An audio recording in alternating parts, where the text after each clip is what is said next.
Doctor Sudhanshu Trivedi ji आपको संबोधित करेंगे। बगल में हमारे माननीय राष्ट्रीय प्रवक्ता प्रत्युष कंठ जी हैं।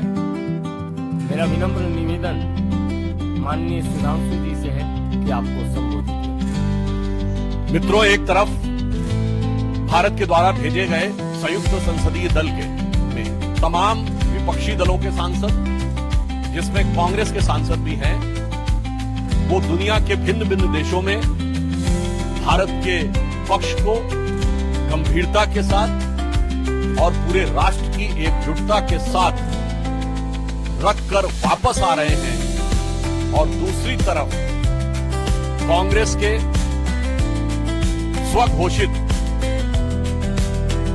स्वनाम धन्य सर्वकालीन सर्वोच्च नेता और नेता प्रतिपक्ष राहुल गांधी जी निहायत ही ओछी स्तरहीन बातें कर कर यह विश्व को बता रहे हैं कि नेता प्रतिपक्ष का पद पाने के बाद भी उनके अंदर गंभीरता और नेता प्रतिपक्ष की परिपक्वता का घोर अभाव। मित्रों, यह विषय सिर्फ उनकी अपरिपक्वता का नहीं है, विषय उससे कहीं गंभीर है। राहुल गांधी जी ने जिस प्रकार से हमारी सेना के द्वारा दिखाए गए अप्रतिम शौर्य और सेना के अधिकारियों द्वारा, इसमें director general military operation, director general air operation, director general navy operation थे, उन्होंने जिस तरीके से ऑपरेशन सिंदूर की सफलता का विवरण दिया है, उसको सरेंडर से तुलना करना यह दर्शाता है कि यह मानसिकता कितनी रोगी और कितनी खतरनाक होती है। मुझे इस बात पर आश्चर्य हो रहा है कि अभी तक कांग्रेस के नेता पाकिस्तानी मीडिया में सुर्खियां बटोरने में लगे हुए थे, पाकिस्तानी संसद में उनके बयान कोट किए जा रहे थे। राहुल गांधी जी का नाम तो और बयान तो भारत के विरुद्ध पाकिस्तान अपने डोजियर में यूज कर चुका है, परंतु पहली बार राहुल गांधी जी ने ऐसा बयान दिया है जो पाकिस्तान के सेना प्रमुख ने भी नहीं बोला, पाकिस्तान के किसी आतंकी संगठन ने भी नहीं बोला, मौलाना मसूद अजहर ने भी नहीं बोला और हाफिज सईद ने भी नहीं बोला। इसमें से किसी ने यह शब्द नहीं बोला है कि भारत ने सरेंडर किया है, बल्कि उन लोगों ने अपनी अपनी तकलीफों का इजहार गाहे बगाहे किया। अगर इसके बाद ये बोल रहे हैं तो मैं पूछना चाहता हूं, क्या आप उन नेताओं से एक कदम आगे जाना चाह रहे हैं? यानी अभी तक तो आप पाकिस्तान के लोगों को, पाकिस्तानी सेना और पाकिस्तान के आतंकी संगठनों को कवर फायर देते थे, अब उनके सिरमौर भरने की कोशिश कर रहे हैं। हिंदी में कहावत होती है, नया मुल्ला प्याज ज्यादा खाता है, मगर यहां गैर मुल्ला इस कदर प्याज खाने में लगा हुआ है कि उसे लग ही नहीं रहा है कि यह देश के स्वाभिमान और सेना के शौर्य और सेना का कितना भीषण अपमान कर रहा है। मैं पूछना चाहता हूं, वैसे राहुल गांधी जी की बुद्धिमत्ता और विवेकशीलता पर आप सभी लोग परिचित हैं। मात्र एक वर्ष पहले की बात है, आज 4 जून है। 4 जून को चुनाव परिणाम आए थे। तीसरे अटेम्प्ट में 3 अंक न पाने को, जिसको अद्भुत सफलता नजर आ रही हो और पटाखे फोड़ने शुरू कर दिए हो, और तीसरी बार प्रधानमंत्री बनने पर जिसको पराजय नजर आ रही हो, उसकी कितनी समझ है और उसका कितना विवेक है, यह भली भांति समझा जा सकता है। राहुल गांधी जी का यह कहना सेना का सरासर अपमान है। मैं कांग्रेस पार्टी से पूछना चाहता हूं, ऑपरेशन सिंदूर की सफलता की घोषणा सेना ने की है, भारत सरकार ने नहीं की है, भारतीय जनता पार्टी के किसी प्रवक्ता ने नहीं की है। जैसे आपके प्रवक्ता अब अचानक सोकर जागने लगे, अपने जमाने क्या क्या बातें बोले, तो मैं पूछना चाहता हूं, आपने सरेंडर शब्द यूज करके सेना का अपमान किया है या नहीं? क्योंकि सीधे सीधे जब आपने सेना के बयान को सरेंडर से तुलना किया है, इसका मतलब भारत और भारत की सेना का सर झुकाने का वो काम और इसके लिए वो शब्द जो पाकिस्तान की सेना, पाकिस्तान के आतंकवादी संगठन और यूएन सिक्योरिटी काउंसिल के द्वारा डिजिग्नेटेड आतंकवादी जैसे मौलाना मसूद अजहर और हाफिज सईद भी नहीं बन कर पाए हैं, तो आप क्यों उनके मुहाफिज बनने की कोशिश कर रहे हैं? और मैं दूसरा बताना चाहता हूं राहुल गांधी जी से कि अगर आपको यह समझना है सरेंडर, तो याद करिए राहुल गांधी जी केवल 2 साल पहले आप विदेश में गए थे और आपने कहा था why the defenders of democracy America and Europe are silent and not interfering in India. यह था सरेंडर। 15 जुलाई 2011 को आपने कहा it's impossible to totally control terrorism. यह था आतंक के आगे सरेंडर। 26/11 के हमले के बाद आपकी सरकार ने शर्म शेख में कहा कि कंपोजिट डायलॉग प्रभावित नहीं होगा आतंकी घटनाओं के साथ। यह था आतंक की मानसिकता के साथ सरेंडर। 1995 में नरसिम्हा राव सरकार के समय एक फोन आया और भारत ने अपना एटॉमिक एक्सप्लोजन रोक दिया। यह था सरेंडर। 1971 में 93,000 प्रिजनर ऑफ वॉर थे। 1971 में 93,000 प्रिजनर ऑफ वॉर थे। फिर भी पीओके क्यों सरेंडर कर दिया? छंब का 160 किलोमीटर का एरिया जीता हुआ क्यों सरेंडर कर दिया? 13,000 किलोमीटर पाकिस्तान के पंजाब और सिंध का जीता हुआ क्यों सरेंडर कर दिया? 54 हमारे सैनिकों को वापस नहीं लिया, उन्हें क्यों सरेंडर कर दिया? 1965 में जीता हुआ हाजी पीर का दर्रा सरेंडर कर दिया। लाहौर से 20 किलोमीटर दूर तक सेना पहुंच गई थी, वो सरेंडर कर दिया। 62 में तो क्या क्या सरेंडर कर दिया। 19 नवंबर 1962 को जवाहरलाल नेहरू का कैनेडी को लिखा गया लेटर है जिसमें उन्होंने सीधे कहा है कि अमेरिका आकर अमेरिकन पायलट्स हमारी एयरफोर्स को संभाले, जो 2010 में डिक्लासिफाइड हुआ है कैनेडी लाइब्रेरी के द्वारा। 1960 में सिंधु का 80% पानी सरेंडर कर दिया। 1948 में आपने कश्मीर का एक हिस्सा सरेंडर कर दिया। 1947 में मुस्लिम लीग के आगे 1/3 सरेंडर कर दिया। तो राहुल गांधी जी, आपकी पार्टी और आपके खानदान के कारनामे आजाद हिंदुस्तान के कैलेंडरों में सरेंडर से भरे पड़े हैं। और जहां तक हमारे प्रधानमंत्री जी की बात है, बहुत साफ कह देना चाहता हूं, राहुल गांधी जी किसी के आगे सरेंडर कर दें, कांग्रेस ने किया होगा, मगर भारत किसी के आगे सरेंडर नहीं हो सकता। हम विश्व की एकमात्र ऐसी सभ्यता है जो हजारों सालों के आक्रमण के बाद भी आज जीवंत हैं, जिसे आप मानने को तैयार नहीं। हमारे प्रधानमंत्री श्री नरेंद्र मोदी भारत माता के उस शेर की तरह हैं। आपको पता होगा, एक संस्कृत का वाक्य है, नाभिषेको न संस्कारो सिंहस्य क्रियते मृगा विक्रमार्जित राजस्य स्वयं मृगेंद्रता। मृगेंद्र शेर के लिए होता है और उसके अंदर स्वयं वो क्षमता होती है। तो हमारे प्रधानमंत्री श्री नरेंद्र मोदी जी भारत मां के शेर अर्थात हमारे नरेंद्र भारत मां के मृगेंद्र हैं। और आपके खानदान के सरेंडर आजाद हिंदुस्तान के कैलेंडर में भरे पड़े हैं। इसीलिए मैं राहुल गांधी जी के लिए यह पंक्ति कहकर समाप्त करना चाहता हूं कि आदतन, फितरतन, शरारतन, व्याकुलता के कारण या कुटिलता के कारण आप प्रधानमंत्री के खिलाफ बोलिए, भारत सरकार के खिलाफ बोलिए, भारतीय जनता पार्टी के खिलाफ बोलिए, हमें बर्दाश्त है। पर भारत के स्वाभिमान और भारत की सेना के लेकर आप झूठ बोलेंगे तो यह कतई बर्दाश्त नहीं है। तो इसे सिर्फ एक पंक्ति कहूंगा कि वो पैरवी तो झूठ की करता चला गया, वो पैरवी तो झूठ की करता चला गया, बस उसका चेहरा उतरता चला गया। धन्यवाद। मित्रों, प्रश्न आमंत्रित है मोहित Bhatt.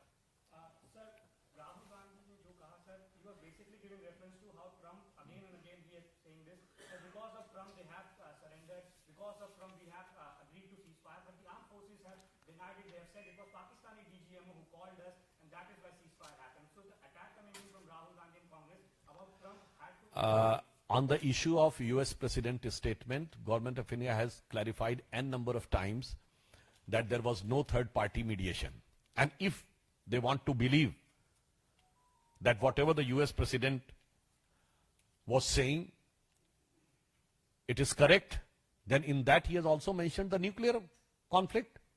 He has averted, as per the US President, Mr. Donald Trump, he is saying that he has averted a nuclear conflict, which has been categorically denied by Government of India. And the foreign ministry, then in that case you are not ready to accept the total statement. And I would also like to remind, during the run-up for the presidential election, there is a video available of President Trump in which he was saying that he once talked to Prime Minister Modi and he's saying that one country is annoying you or irritating you too much, and he said, you can guess which country is. And I can ask them to stop those things. Then it is the statement of Donald Trump when he was running for presidentialship. Then Modi ji said, no, we have taught them lessons several times. I will do it. वैसे राहुल गांधी जी को चूंकि जब वो लोकतंत्र की रक्षा के लिए भी विदेश में जाके अमेरिका से गुहार लगा चुके हैं, तो उन्हें ये ज्यादा नजर आता होगा। इस कारण से इस संभावना से इनकार नहीं किया सकता। वैसे ऑन द लाइटर नोट मैं कहना चाहूंगा, अमेरिका के राष्ट्रपति ने 31 मई को एक और ट्वीट किया है जिसमें उन्होंने कहा है कि Joe Biden was killed in 2020 और जो 4 साल तक अमेरिका के राष्ट्रपति थे, he was a robot clone. तो मुझे लगता है कि कितना भरोसा, बल्कि मैं अमेरिकी सरकार से भी पूछना चाहता हूं कि भाई ये बयान उन्होंने अपने ऑफिशियल जो ट्रूथ करके उनका एक सोशल मीडिया है उस पर दिया है, तो राहुल गांधी इस पे भरोसा करते हैं नहीं? मुझे लगता है इस पे बता दें तो बेटर रहेगा। वैसे इस तरह के बयान देकर मैं एक बात कहना चाहता हूं, पाकिस्तान के प्रधानमंत्री शहबाज शरीफ का रिकॉर्डेड वीडियो अवेलेबल है जिसमें वो कह रहे हैं 9-10 अगस्त की दरमियानी रात को 2:30 बजे मेरे जनरल आसिफ मुनीर ने मुझे जगा कर ये कहा कि वजीर आजम साहब, पाकिस्तान के कई एयर बेसेस के ऊपर अटैक हो गया है और नूर खान एयर बेस पर भी मिसाइल गिरी है।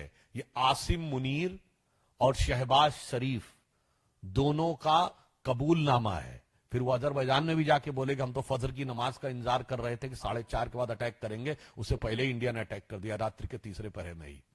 तो मैं पूछना चाहता हूं राहुल गांधी जी से कि शहबाज शरीफ और आसिफ मुनीर के इकबालिया बयान के बाद भी अगर आपको समझ में नहीं आ रहा है तो आपको क्या कहा जाए? राहुल शरीफ कहा जाए या राहुल मुनीर कहा जाए? क्योंकि आप तो मुनीर और शरीफ से भी ज्यादा बड़े पाकिस्तान के पक्ष में तकरीर देने वाले नजर आ रहे हैं।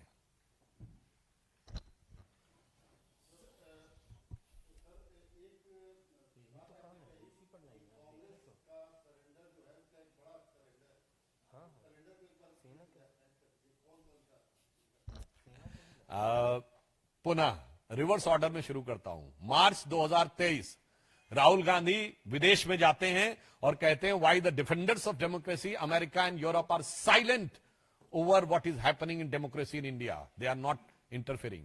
यह था सीधा सरेंडर। अब आप आइए, 15 जुलाई 2011 को राहुल गांधी कहते हैं it's impossible to stop terrorism. यह था टेररिज्म के आगे सरेंडर। 26/11 के मात्र 9 महीने बाद जुलाई 2009 में पाकिस्तान के साथ उस समय की सरकार, मनमोहन सिंह की सरकार, एक neutral destination, again I am री एम्फसाइजिंग, न्यूट्रल डेस्टिनेशन शर्म एल शेख में ज्वाइंट डिक्लेरेशन साइन करती है और वो कहती है टेररिज्म से कंपोजिट डायलॉग प्रभावित नहीं होगा। यह था टेररिज्म की मानसिकता के साथ सरेंडर। 1996 में आपने मोस्ट फेवरेट नेशन का स्टेटस दिया, यह था उनके साथ सरेंडर। अब आप आइए, 1971 में 93,000 प्रिजनर ऑफ वॉर थे, फिर भी पीओके नहीं निगोशिएट किया। अरे लेना तो छोड़िए, निगोशिएट नहीं किया। यह क्या था? 13,000 किलोमीटर हमारा पंजाब और सिंध का हमारे पास थे, वो छोड़ दिया। यह था शिमला में सरेंडर। और ये मैं हवा में नहीं बोल रहा हूं, बेनजीर भुट्टो ने अपनी किताब डॉटर ऑफ द ईस्ट में लिखा है कि जब वो शिमला समझौते के बाद रावलपिंडी पहुंचे तो उनके और उनके पिताजी का इस गर्म जोशी से स्वागत हुआ कि जंग हारने के बाद वो डिप्लोमेसी में सब कुछ जीत के आ गए। I am quoting the book of Benazir Bhutto. अब आइए, 1965 एक न्यूट्रल डेस्टिनेशन ताशकंद में समझौता होता है और हम लाहौर से केवल 20 किलोमीटर तक पहुंच गए थे। वो और हाजी पीर का दर्रा, जिसके लिए वीर अब्दुल हमीद जैसे कितने शहीदों ने बलिदान दिया, वो सरेंडर कर दिया। 1962 में अक्सई चीन को सरेंडर कर दिया। कहता है ये तो हमें यहां पे कुछ उगता नहीं है। अब भाई जैसे उन्होंने, नेहरू जी ने कहा था भाई हमारे भी सर पे बाल नहीं उगते, तो ये महावीर त्यागी जी ने कहा था, वो सरेंडर। और नवंबर 1962 जवाहरलाल नेहरू ने जॉन एफ कैनेडी को लेटर लिखा है कि आप अपने B-2 बॉम्बर्स भेजिए, अपने एरोप्लेन्स के 2 स्क्वाड्रन भेजिए, अपने पायलट्स भेजिए। Means in a way you are giving command of Indian air force to the US and it is declassified in 2010। यह था सरेंडर। 1960 80% पानी सिंधु नदी का पाकिस्तान को सरेंडर। 1948 पीओके यानी कश्मीर का एक बड़ा हिस्सा सरेंडर। और 63 में जब सक्षम वैली चाइना को दे दी थी पीओके ने, तब तो हम कम से कम सिंधु समझौता रद्द कर देते। और 1947 में मुस्लिम लीग और जिन्ना के आगे 1/3 ऑफ द कंट्री सरेंडर। तो इनकी नीति क्या रही? इनकी नीति यह रही कि 48 में आधा पीओके चला गया, और 62 में चीन के साथ क्या क्या चला गया, और 65 में हाजी पीर का दर्रा खो गया, और शिमला में पीओके भी खो गया, और ये सुलह की शक्ल को संवारते रहे, जीतने के बाद बाजी हारते रहे। साइलेंट, एक मिनट साइलेंट। राहुल गांधी के पिछले रिकॉर्ड को देखें तो जब सर्जिकल स्ट्राइक किया था तब भी उन्होंने सवाल उठाया था। अब तो आगे जाकर वो सरेंडर की बात कर रहे हैं। तो क्या कि पाकिस्तान देखा जो दूतिया दिया कई सारे देशों में जाके वो कह रहे हैं कि भारत ने जो हमला किया उसका बहुत नुकसान था, उसकी तो कोई बात नहीं। देखिए अंतर्राष्ट्रीय मीडिया में भी कितने बिलियन डॉलर का नुकसान हुआ। और मैं राहुल गांधी जी को यह भी बताना चाहता हूं, हो सकता है उनके दिल में बड़ी कसक उठ रही हो कि पाकिस्तान को नुकसान हुआ है, चाइना को भी नुकसान हो गया है। क्योंकि जो चाइना के डिफेंस स्टॉक थे, anybody can go and check the AVIC systems, Chengdu जो PL-15 मिसाइल बनाती है, उसके स्टॉक्स 9% गिरे हैं। J-17 बनाने वाली कंपनी के स्टॉक्स 15% गिरे, एंड ओवरऑल 20% गिरे हैं जो J-10 और J-17 बनाने वाली एविक सिस्टम चेंगडू के कुल जो स्टॉक्स गिरे हैं। और चाइना में सब कुछ गवर्नमेंट कंट्रोल है। Despite the full throttle support by the government, still there net stocks is less down by 6 to 7%। और भारत की जितने भी डिफेंस की कंपनीज हैं उनके स्टॉक्स ऊपर गए हैं। वो HAL जिस पे आरोप लगाते हैं 14% स्टॉक ऊपर गया है। मझगांव डॉक्स का स्टॉक 30% ऊपर गया है। गार्डन रीच और मझगांव शिपयार्ड का 30 to 32% ऊपर गया है। ये तो ओपन में है, ये तो दुनिया देखती है सैटेलाइट पिक्चर से लेके कंफर्म करके किसकी वेपनरी सक्सेसफुल रही किसकी नहीं। तो हो सकता है उधर चीन से करार भी था ना इनका, तो उस करार का प्यार उभर रहा हो, और इधर भारत से तकरार उभर रहा हो, और उधर पाकिस्तान से अलग एक प्रकार का प्यार उभर रहा हो। तो शायद इसलिए बात कह रहे हो। इसलिए मैं कहना चाहता हूं, जो राहुल गांधी जी बोल रहे हैं, यदि वो अपनी बुद्धि से बोल रहे हैं तो ये उनकी निष्ठा पे गहरा संदेह है। यदि वो अपने जो उनको पॉइंट देने वाले लोग होते होंगे उनके द्वारा बोल रहे हैं, तो मुझे लगता है कि उनको अपनी टीम और उसकी जानकारी के बारे में, कुछ नए लोगों के बारे में विचार करना चाहिए। अथवा अगर उन्होंने ही ये बात कर रखी है तो मुझे लगता है कम से कम फैक्ट्स को क्रॉस चेक करने की कोशिश करनी चाहिए। आमोद राय हो गया।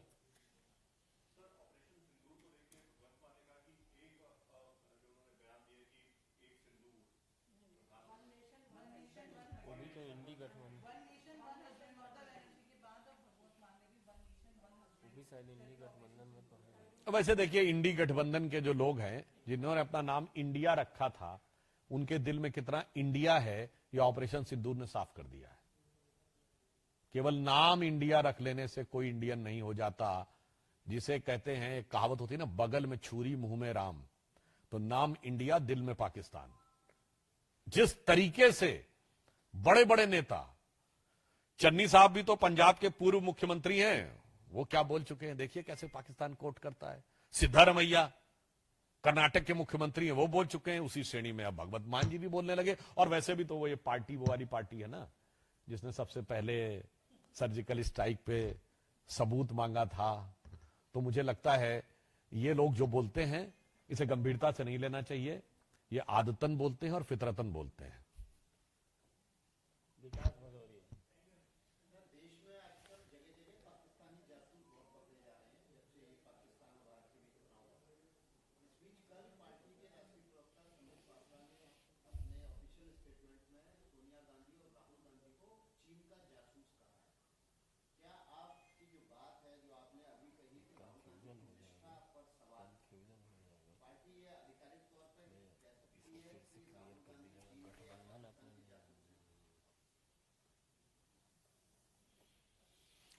देखिए, जहां तक कौन देश के विरुद्ध काम कर रहा है, जांच एजेंसियां इस विषय को गंभीरता से रखती हैं। किसी नेता के बारे में मैं टिप्पणी नहीं करना चाहता, परंतु मैं दर्शकों से कहना चाहता हूं, येवग्लिना एल्बेटस की किताब state within state, Vasili Mitrokhin's की किताब Mitrokhin's archive KGB in the world part 2, Yuri Bezmenov का टीवी पे दिया गया इंटरव्यू 2005 और Joseph Crowley's ex CIA director की किताब in conversation with a crow, और बहुत कुछ है, उसमें पढ़ें तो मुझे लगता है आप लोगों का भी ज्ञानवर्धन होगा। पर फिर मैं कह देना चाहता हूं कि इंडिया गठबंधन ने जो नाम इंडिया रखा था, वो अब पूरी तरीके से नकाब उतर गया है उसका। जैसे पाकिस्तान में पीपीपी पार्टी है, तो वैसे ही मुझे लगता है कि इस इंडिया गठबंधन का मुखौटा इंडिया था और दिल में पाकिस्तान था। अब एक के बाद एक वो छिलका उतरता चला जा रहा है और बात बिल्कुल साफ होती चली जा रही है। तो जो मैंने बात बोली थी, वो जो पंक्ति कही थी, उसी के आगे की पंक्ति बोल देता हूं। मैंने कहा था ना, वो पैरवी तो झूठ की करता चला गया, बस उसका चेहरा उतरता चला गया। आगे इंडिया गठबंधन के लिए रंगत समझ में आई, मगर आई देर से, कच्चा था बहुत, रंग उतरता चला गया। ये इंडिया का नाम कितना कच्चा था, ये अब उतरता चला जा रहा है इस गठबंधन के नाम में जो भारत का नाम लेने का प्रयास किया था। बहुत बहुत